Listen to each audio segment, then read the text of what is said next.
In this video, I'm going to review the requirements and eligibility for the PE and FE exams for North Carolina. Most states have pretty similar processes and procedures and requirements, but if you're not in North Carolina, I would recommend that you look for information similar to this from the board in your state.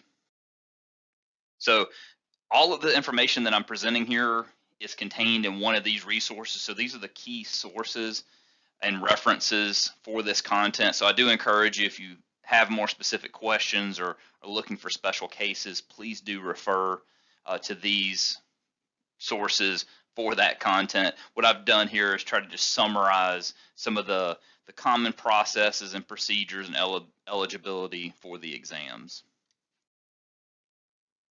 So looking at the eligibility, we'll start with being able or being eligible to sit for the PE exam. So this first section here, we're looking for the two common methods to be able to sit for the PE exam. The first one is to pass the FE exam, which is administered by NCEES, and graduate with a 4-year engineering degree. So that's the most common way that people are going to sit for the PE exam or qualify to sit for the PE exam.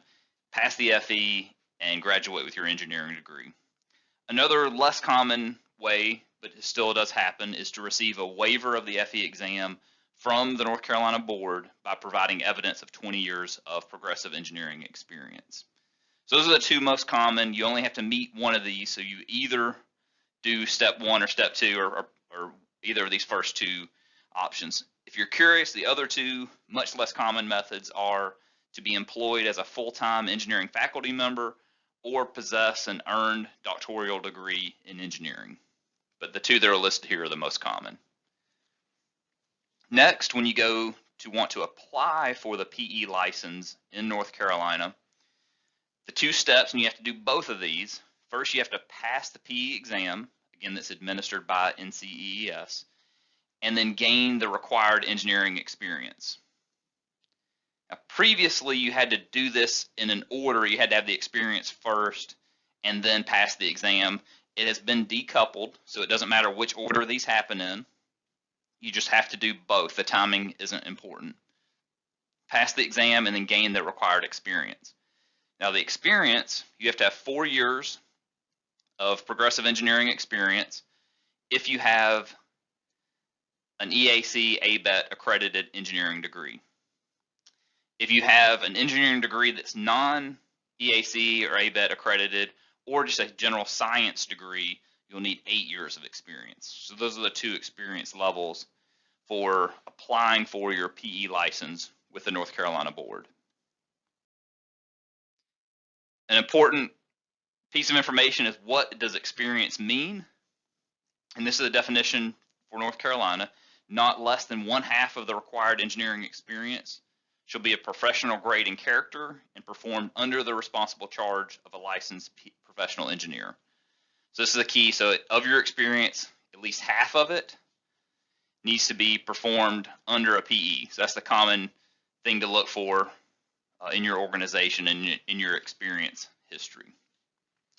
The term progressive engineering experience means that during the period of time when the applicant has made practical utilization of acquired knowledge, continuous improvement, growth and development in the utilization of that knowledge has been shown, as revealed in the complexity and technical detail of the work product or work record.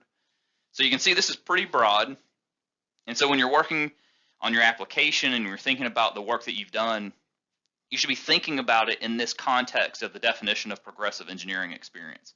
You'll notice that it doesn't get so explicit that it's talking about specific tasks, because in particular within the field of civil engineering, which is my field, there's a wide range of work activity that people can do, everywhere from kind of the planning and design through operations and maintenance, evaluation, and then within the various fields of civil engineering. So this is a wide range. So think about the work that you've done and how it fits in with this context of the definition of progressive engineering experience. And you must show that greater individual responsibility for the work product has been continuously assumed over that period of time. So that's the kind of progressive part of this, is that over time you have gained more and more responsibility. And so again, you should show that in your work history, that maybe you started out in a position where you're really being guided by your mentors, by your supervisors, and over that time, you take on more and more responsibility for your work products. Another kind of caveat in the experience that experience prior to graduation is not considered in the calculation of progressive engineering experience. So you can't count, internships and things like that before you graduate with your engineering degree, except in the case of a cooperative experience. And then you can get up to a 1-year credit for that co-op opportunity.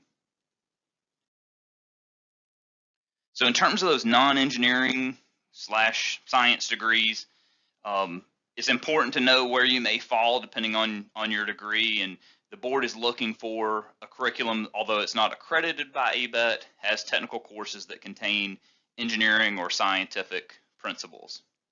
And so these are evaluated by the board on a case-by-case basis, so you have to ultimately make a submission of an application to get an official ruling from the board.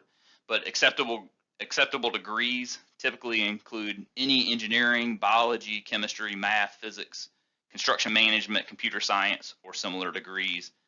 And some of the ones that are commonly not accepted are business, finance, accounting, criminal justice, English, history, and other similar degrees. So looking at progressive engineering experience and specifically focusing on those who have 20 years of experience and looking for a waiver of the FE exam, they need to submit a written request for the waiver by letter and submit the request with their completed application to the board. And this is looking at people who have that progressive experience on engineering projects of a grade and character which indicates adequate engineering ability. And again, they may be approved for this waiver by the board if they meet the qualifications of this progressive engineering experience.